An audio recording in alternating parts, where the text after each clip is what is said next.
त्यो सहानुभूति, यो सबै कुराले सजिएको प्रेम, जहाँ निष्कपट निस्वार्थ। किन टिममा धेरै जसो के हुन्छ भने स्वार्थपना लुकिरहेको हुन्छ, हामीले देखे तापनि नदेखे जस्तो गरिरहेको हुन्छ। अनि आत्मकेन्द्रित भयो भने टिम बलियो हुँदैन, तर टिममा अरू केन्द्रित सोच र विचार छ भने सेल्फ सेन्टर्ड होइन, अदर सेन्टर्ड थिङ्किङ हुनुपर्छ। Not just self centered thinking, तर अदर सेन्टर्ड थिङ्किङ, अरू केन्द्रित सोच हामीमा आउनै पर्छ यसरी टिममा गर्दाखेरि। अनि यसै कारण बाइबलमा पत्रुसले यति मजाले लेखेको छ, प्रेमले नै असङ्ख्य पापहरू ढाक्छ। बिना गनगन बाइबल कति राम्रो छ हो, मलाई असाध्यै मनपर्छ हो बाइबल। पहिलो पत्रुस 4 अध्याय 9, बिना गनगन एउटाले अर्काको सत्कार गर। अनि मेरो संस्करणमा लेखेको छ सम्मान गर। अनि कुनै संस्करणमा लेखेको छ अतिथि सत्कार गर। बिना गनगन अरे हामीले सहायता गरे पनि नि धेरै गनगन गर्ने गर्छौँ भित्र। अनि टिममा यो भयो भने चाहिँ कुरा अलिकति मजा लाग्न जाँदैन, गनगन गर्नु हुँदैन। इभेन दो गनगन गर्ने विषय छ भने गनगन गर्नु हुँदैन। चर्चा गर्नुपर्छ, दबाउने हसियतले होइन, चर्चा गर्नुपर्छ निर्माण गर्ने सोच लिएर। कसैको टिममा पनि चर्चा भयो भने निर्माण गर्ने सोच लिएर चर्चा गर्नुपर्छ। 10 पद, जसले जस्तो वरदान पाएको छ परमेश्वरको अनुग्रहका विभिन्न वरदान पाएका भण्डार झैँ एक अर्काको निम्ति प्रयोग गर। त्यसको अर्थ दलमा जे वरदान, नेपाली ठेट उसमा भनौँ भने खुबी, जो कला, जो प्रतिभा, जो हामीमा योग्यताहरू प्रभुले दिनुभएको छ, त्यसको सही प्रकारले कट्नी हुनुपर्छ टिममा। हालेलुया। त्यसले चाहिँ टिमलाई अझै दरिलो बनाउनेछ। अनि हावाहुन्डरी आउँछ, टिम हल्लिँदैन। अनि हावाहुन्डरी आयो, बलियो छैन भने हल्लिन्छ, लथालिङ्ग हुन्छ, भत्याङ भुतुङ भाँचिन्छ, अनि फुट आउँछ, विभाजन आउँछ, अनि एकअर्काको विरुद्धमा कुरा गर्न थाल्छौँ। हिजोसम्म सर राम्रो हुनुहुन्थ्यो, भोलिदेखि सर राम्रो हुनुहुन्न मलाई, मेरो लागि। यो टिममा हुँदैन। यद्यपि मैले काम बिगारे तापनि त्यो हुँदैन। मेरो एउटा माइनस पोइन्ट किन हेर्ने?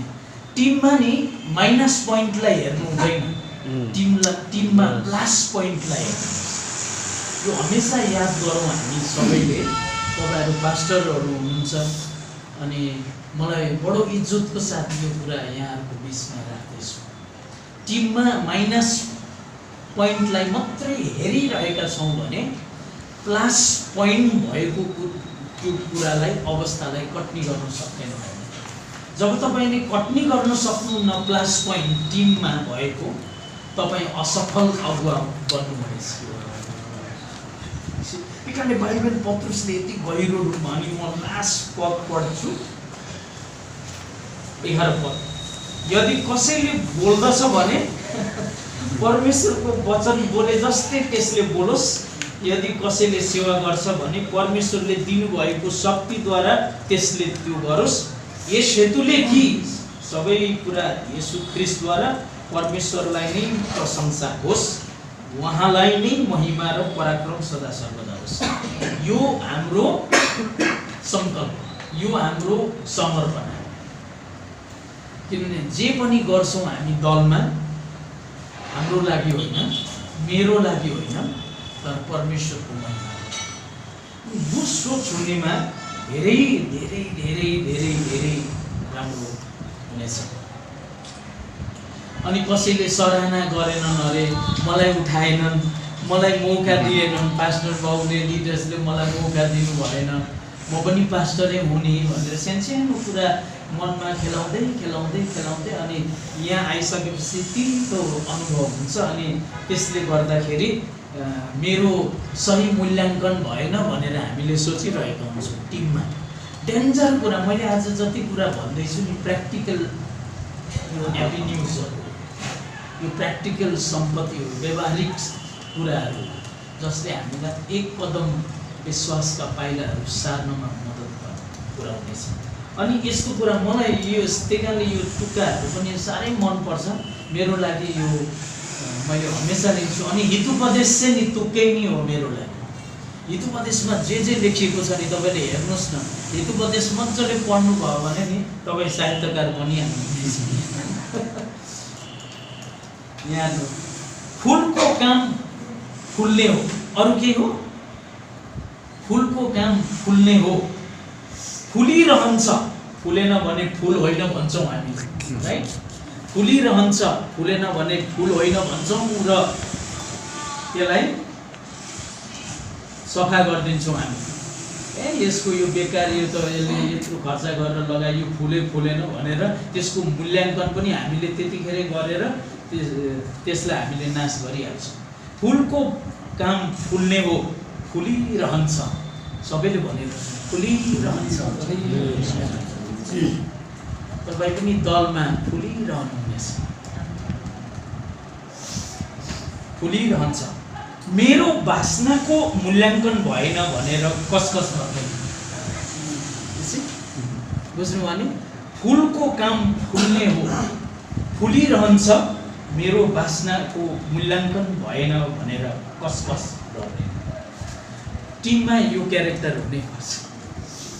मेरो मूल्याङ्कन मलाई अलिक सराहना भएन, सरले मलाई अलिकति अर्कै छड्के नजरले हेर्नुभयो, त्यस्तो सोचेर चाहिँ नि सानो खुम्च्याएर, मन खुम्च्याएर बसेर चित्त सानो पार्यो भने चाहिँ नि हामी फुल्दै गरेको माहौल पनि नफुल्ने माहौल आफूले बनाइन्छ। र हामीले यसरी सोच्न थाल्छौँ मेरो मूल्याङ्कन चाहिँ राम्रो भएको छैन होला, यहाँ म त बेकार रहेछु, हुँदैन होला भनेर अर्को साथीलाई छस्स कानमा हालिदिएपछि त्यो साथीले पनि सोच्न बाध्य हुन्छ। अनि त्यसले सोच्छ, अरूले सोच्छ, अनि त्यस्तो गर्दा गर्दै टिममा फाटो हुन्छ।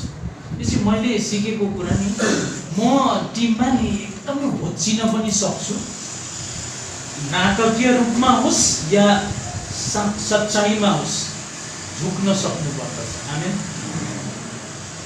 तर मलाई लाग्छ सच्चाइमा झुक्नेहरू उनीहरू कद अल्गो हुनेछ। आमेन।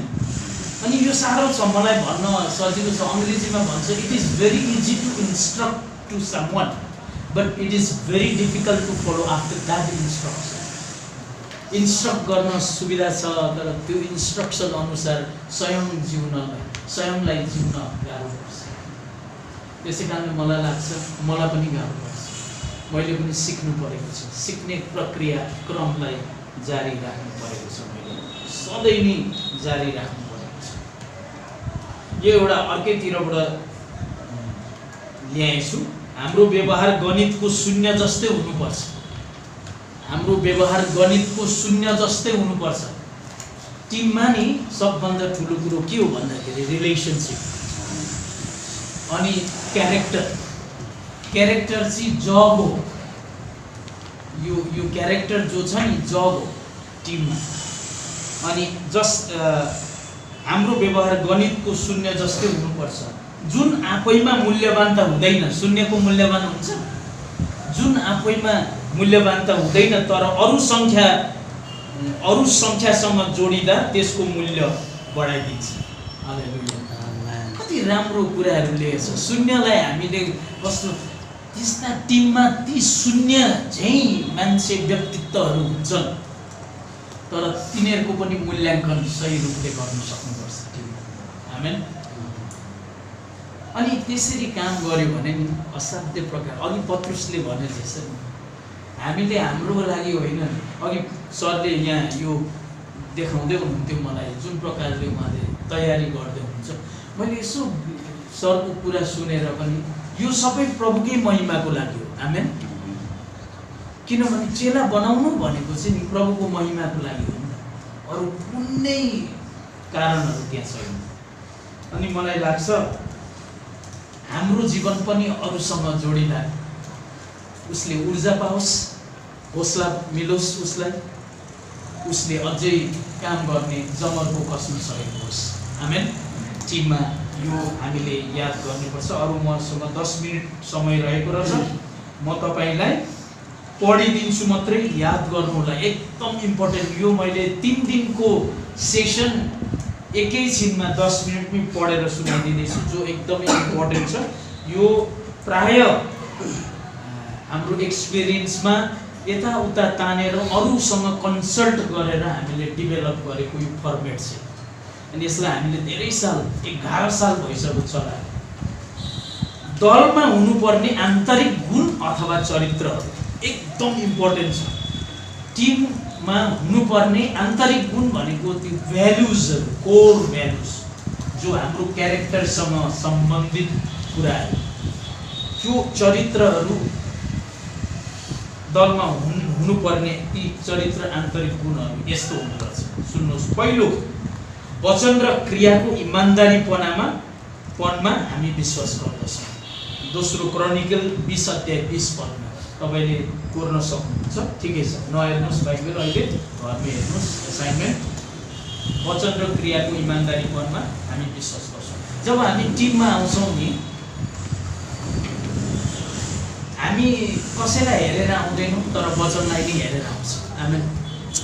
किनभने परमेश्वरको वचनमै हाम्रो जीवन केन्द्रित बनाएर, यीशु ख्रीष्टमै केन्द्रित बनाएर हामी टिममा आउँछौँ। त्यसरी आएको हुनाले नि काम गर्न सजिलो हुन्छ र हामी एकदमै राम्रो काम गर्न सक्छौँ आउने दिनहरू। अनि यसरी जुन सरको प्रयास, पास्टर बाउको प्रयास र तपाईहरुको प्रयास, हाम्रो यहाँ पास्टर भाइ हुनुहुन्छ, उहाँको प्रयास, तपाईहरुको प्रयासद्वारा जुन काम हुन गइरहेको छ आगामी दिनहरूमा, यो गुण हुनै पर्छ। हामी घटी कमी छ भने यसलाई माइनस पोइन्टलाई मात्रै कसैलाई औँलाई नदिउँ, उसमा भएको प्लस पोइन्टलाई पनि खोदलेर हेरौँ, त्यसलाई निकालौँ, आविष्कार गरौँ, त्यसलाई छुट्याउँ र त्यसलाई तिखारौँ, उध्याउँ, अनि मात्रै त्यसले काम गर्छ। दसैँको समय आउँदैछ, मैले दसैँको पनि एउटा कुरा हान्दिहाल्नु पर्यो भनेर नि, खसी काट्ने कस्तो रमझम हुन्छ होइन र? तर के गर्छ मान्छेले, तपाईहरुले कहिल्यै सोच्नु भएछ? खुकुरी चाहिँ उध्याएर राखिरहेको हुन्छ। खुकुरी भुत्ते छ भने घाँटी छिन्दैन, घाँटी छिनेको खसीको मासु खान रुचाउँदैन मान्छे। अनि खुकुरी उध्याउनु कति इम्पोर्टेन्ट रहेछ। ठिक त्यसरी नै हामी जो टिम गठित भइसकेको छ, अब उसो हामी त्यो जर्नीमा, त्यो परमेश्वरले राखेको जर्नीमा जाँदैछौँ। जाँदै गर्दा हुँदा हामीले स्वयंलाई यसरी तयारी गर्नुपर्छ। आमेन। वचन र क्रियाको इमान्दारीपनमा हामी विश्वास गर्नुपर्छ। दोस्रो, हामी एकअर्काको बोलावट, वरदान र दर्शनमा विश्वास गर्नुपर्छ। टिममा भिन्दै भिन्दै प्रकारको मान्छे हुन्छ, दर्शन बोलावट भिन्दै भिन्दै हुन्छ, तर प्रभुले जो दर्शन दिनुभएको छ, यो डिएमएम होस् या मानिसलाई जित्ने काम होस् या यीशु ख्रीष्टको माया छर्ने जिम्मेवारीमा नहोस् किन, यो कुरालाई हामीले आदरपूर्वक सम्मान गर्नुपर्छ। आमेन। टिममा कसैलाई बोल्नेको वरदान छ, त्यसको पनि सम्मान गरौँ। कसैलाई लेख्नेको वरदान छ, त्यसको बोल्नेले चाहिँ त्यसले त बोल्नै पनि जान्दैन, यसको त काम छैन हो भनेर मूल्याङ्कन गर्नु हुँदैन टिममा। किनभने एउटा बुढो मान्छे चर्चको पछाडि बसेर प्रार्थना गरिरहेको मान्छेलाई पास्टरले हपारेको रहेछ। तपाईँ चाहिँ कहिले हात पनि उचाल्नुहुन्न, आँखा पनि चिम्म गर्नुहुन्न, प्रार्थना पनि गर्नुहुन्न भनेछ कि पास्टरले एक दिन। अनि उसले उठेर चाहिँ, मैले 7 महिना भयो तपाईँहरूको निम्ति यहाँ पछाडि बसेर प्रार्थना गरेको, त्यसको सही मूल्याङ्कन गर्नु पास्टर हो, तपाईँले गर्न सक्नु भएन, म क्षमा प्राप्ति छु भन्नुभएको छ वृद्ध व्यक्ति। देख्नु, हामी त्यसै कारणले वरदान जो छ, योगदानहरू जो दिन सक्छ, जो प्रतिभा खुबीहरू छ, त्यसलाई हामीले टिममा सम्मान गर्नुपर्छ। तेस्रो, हामी एकअर्काको कार्य, कर्तव्य र सेवालाई आदर गर्नुपर्छ। आमेन। हामी यद्यपि हामी यो समूहमा छौँ। यसको अलग्गै एउटा दर्शन छ जो चाहिँ एकदमै इम्पोर्टेन्ट हो कि डिसाइप्लिङ द नेसन्स, हरेक जनालाई चेला बनाउनु। अनि यो कुरामा चाहिँ हामी भिन्नै भिन्नै सङ्गठन संस्था निकायहरूबाट प्रतिनिधित्व गरे तापनि एकअर्काको कार्य कर्तव्य र सेवालाई आदर गर्नु सिक्नुपर्छ। 4 नम्बर, एकअर्काले अरूहरूलाई मान मर्यादा सम्मान गौरव आदर र यस दिने कुरामा हामी विश्वास गर्नुपर्छ। टिममा सम्मान गर्नुहोस्, किन सम्मान गर्नुभयो भने पनि मात्रै सम्मान पाउनुहुन्छ। कुरा काट्ने काम भयो भने तपाईँको पनि कुरा काटिरह्यो, तर कुरा गर्नुपर्छ कसैको, उसलाई होच्याउनको लागि होइन, तर त्यसलाई निर्माण गर्नको लागि। आमेन। यो पहिलो पत्रुस 2:17 गलाती 5:15 अनि 5 नम्बरमा हामी एकअर्काको मण्डली तथा सङ्गति प्रति रहेको समर्पितलाई सम्मान गर्नुपर्छ। मण्डलीमा जसले आफ्नो समर्पणा दिइरहेको छ त्यसलाई सम्मान गर्नुपर्छ। तिमी छोडेर आऊ भन्न पनि मिल्दैन, तर जो कमिटमेन्ट छ, जुन दर्शनको लागि हामीले हाम्रो लाइफ पनि समर्पण गरेका छौँ भने त्यसमा पनि कटिबद्धता कायम राख्नुपर्छ। आमेन। त्यसमा पनि हामीले हाम्रो दायित्व र हाम्रो जिम्मेवारीलाई कायम राख्नुपर्छ। एकदमै छिटो छिटो जाँदैछौँ, अब 4 वटा मात्रै छ। 6 नम्बर, हामी एकता बल र पारिवारिक सदस्यलाई सहायता गर्ने कुरामा विश्वास गर्दछौँ, जो यहाँहरूले गरिराख्नु भएको छ। अनि यो कुरामा हामी कमजोर हुने छैनौँ। आगामी दिनहरूमा यसलाई अझै भव्य रूपमा अघि बढाउने प्रयास हामी जारी गर्नेछौँ। सबभन्दा ठुलो कुरो, मैले सरलाई रेस्पेक्ट गर्न सिकेँ भने नि मैले पनि रेस्पेक्ट पाउँछु। हालेलुया। अनि सरले पनि त्यस्तै सोच्नुपर्छ, किन बाइबलमा लेखेको छ अरूले जस्तो व्यवहार गर्दा तिमीलाई मनपर्छ, अरूहरूलाई पनि त्यस्तै गर, त्यस्तै व्यवहार गर। कसैले तपाईँलाई एक मुक्का यसरी ओइ भनेर यसरी तिमी राम्रो काम गरेको छैनौ भन्यो भने तपाईँलाई मनपर्छ है? मनपर्छ पर्दैन? त्यसो भए तपाईँले पनि मलाई त्यस्तो नगर्नुहोस् ल, होइन? बुझ्नु अनि कुरा? तर सुधार ल्याउनु पर्छ। सुधार ल्याउनको लागि कडा मेहनत गरेर कहिले कहिले कडा व्यवहार पनि गर्नु खाँचो छ। नभए हाम्रो मान्छे सुध्रिँदैन। एकचोटि गल्ती गर्यो भने घरिघरि रिपिट गरिरहेको हुन्छ। अनि मलाई यो कुरा चाहिँ एकदम मनपर्छ। मेरो लाइफ म त्यसैमा राख्न चाहन्छु, ख्रिस्टमा भएर। तर हामी एकता बल र पारिवारिक सदस्यतालाई सहायता गर्ने कुरामा विश्वास गर्दछौँ। 7 नम्बर इम्पोर्टेन्ट छ, हामी एकअर्काको सहायता, सहारा र सेवकाईको उन्नतिमा र खाँचोपनको समयलाई विश्वास गर्नुपर्छ। 8 नम्बर, हामी एक्लै गरेको कुरा भन्दा सँगै गरेको कुरामा विश्वास गर्नुपर्छ। एक्लो गरी नबस्नुहोस्। तपाईँहरू टिममा हुनुहुन्छ भने टिमको मेन्टरसँग पनि सरसल्लाह, टिमको अरू अभिज्ञ व्यक्ति, अरू ती भनौँ न जसमा ती कुराहरू खुबीहरू छन्, जसले योजना बनाउनमा, जसले व्यवहारिक योजना बनाउनमा सहायता पुर्याउन सक्छ, एकचोटि सरसल्लाह लिएर ठ्याक्क टेबल मेजको बिचमा राख्नुहोस्। कुरा मेजको बिचमा राखिसकेपछि सबैको सरसल्लाहले त्यसको डेसिसन भएको हुन्छ। आमेन। तपाईँहरूले जब फिल्डमा काम गर्नुहुन्छ, किनभने डिएमएमको एउटा कुरा पनि के छ भने we are accountable to each other. Hallelujah. सबभन्दा इम्पोर्टेन्ट डिएमएममा डिसाइपलसिप मेकिङहरूमा, मल्टिप्लिकेटिभ यो जो डिसाइपलसिप प्रोसेसहरूमा एकाउन्टेबिलिटी, ट्रान्सपेरेन्सी, रिलेसनसिप, इन्टिग्रिटी यस्तो कुराहरूलाई धेरै ध्यान दिएको हुन्छ। त्यसै कारणले हामी एक्लै गरेको कुरा भन्दा सँगै गरेको कुरामा विश्वास गर्नुपर्दछ। 9 नम्बर, हामी सेवा पुर्याउने र दासपनमा विश्वास गर्दछौँ। Servanthood, we are willing to serve all the time, not to be serve by other rather than to serve other। अरूबाट सेवा पाउने इच्छा राख्नु भन्दा पनि पहिलोचोटि अरूलाई सेवा दिन सक्नुपर्छ। यसको अर्थ के हो भन्दा हामी आफू झुक्न सक्नुपर्छ। कतिपयले कुरा लिँदैन, मलाई सिकाइराख्न जरुरी छैन, के सिकाइरहेको होला भन्छ। तर तपाईलाई when you stop learning, stop leading। यो कसले भनेको? जोन सी मैक्सवेल, जसलाई रिक वारेनले यसको विश्लेषण गरेका छन्। when you stop learning, stop leading। जब तपाईँ सिक्न बन्द गर्नुहुन्छ, परिचालना पनि गर्न बन्द गर्नुहुन्छ, तपाईले अगुवाई गर्न सक्नुहुन्न। त्यही कारणले अन्तिम सास हुन्जेलसम्म सिकिराख्नुपर्छ। यस्तो सोच नआओस् मलाई सरले सिकाइराख्न जरुरी छैन भन्ने सोच चाहिँ तपाईँ हामीमा ममा कहिल्यै जिन्दगीमा नआओस्। Learning has no end my dear brothers and sister, learning has no end. त्यसै कारणले यो कुरालाई हामी ध्यान दिनुपर्दछ। र अन्तमा म यही भन्न चाहन्छु, हामी येशूको प्रभुत्व र स्वामित्व जसमा हामी सबै कुरा अथवा कार्य गर्दछौँ त्यसप्रति अटुट विश्वास दलमा हामीले राख्नुपर्छ।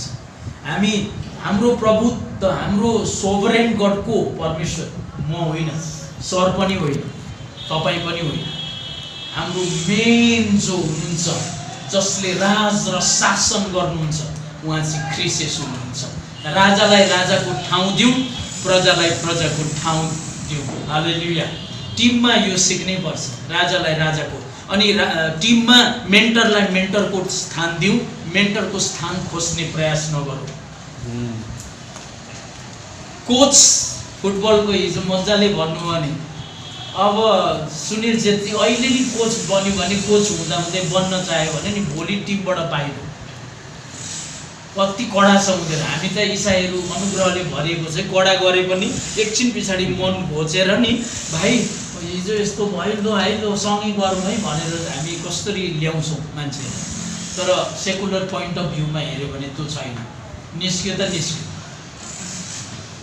अनि कोचले पाउने सद्भावना, सम्मान, मेन्टरले पाउने, लिडर्सले पाउने टिममा, र मेम्बर्सहरूले र टिममेटहरूले पाउने सद्भाव, सम्मान हामीले दिन जान्नुपर्छ। आमेन। अनि मलाई चाहिँ असाध्यै मनपर्छ यो कुरा। कुनै व्यक्तिलाई मूल्याङ्कन गर्ने अगाडि उसको प्लस पोइन्टलाई पनि सधैँ नै हामीले हेरिराख्नुपर्छ, विचार